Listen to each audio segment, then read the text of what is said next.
Now, in this video, I wanted to talk about how to manage your off-season or your bulking phase.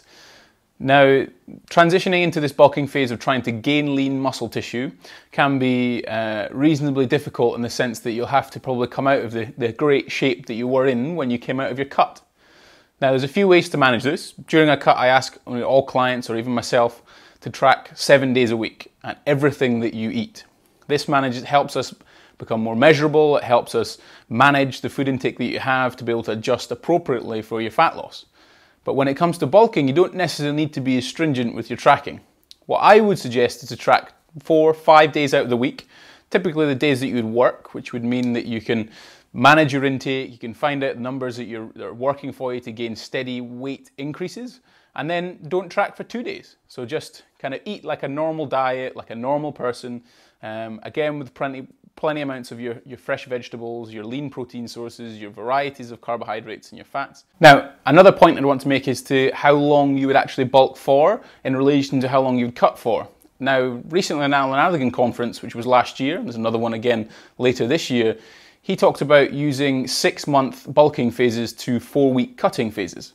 Now, it doesn't necessarily mean that you have to bulk for full 6 months and then cut for 4 weeks. You can do 12 months and 8 weeks. But typically, if you gain or trying to improve your performance and your weight over roughly 6 months, have a short cutting period of 4 weeks to improve things like your insulin sensitivity and maybe reduce your body fat percentage slightly and keep yourself under roughly 15%. Now, a few things to remember when you are bulking is that your condition isn't necessarily going to be as good as you were when you were at the end of your cut.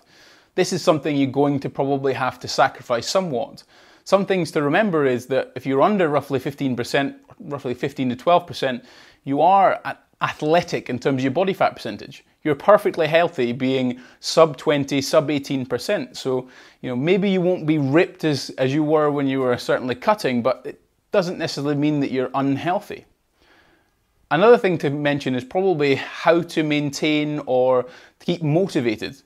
Ways in which to do that will be to measure your performance. So try and hit some new PBs, new bench records, new squat records, new deadlift records. These kind of things all help with motivation. Now, to keep progress going, something to think about is in the future, when are you next going to cut? This can determine how long your bulk phase will be for. Will it be a short stint of maybe 4 to 6 months, or will it be a longer, 12 months to even 2 years? One thing that you do have to take into consideration is that when you are cutting, it's unlikely that you'll be gaining muscle tissue. During a bulking phase, per year, you're likely going to gain maybe 2 to 3 kilos naturally. If you're a beginner, maybe 5, but that's unlikely. So these are definitely things, if you want to make quite big differences in your physique, then you want to look certainly long term. Upwards of 12 months at least off between cuts, or even longer if you're looking to gain substantially more muscle tissue or make a bigger difference the next time that you go into a cut. Now, I hope this has been helpful. If you have any comments or any questions, please add them into the description box below. As always, please like me on Facebook, follow me on Twitter, and I'm also on Instagram.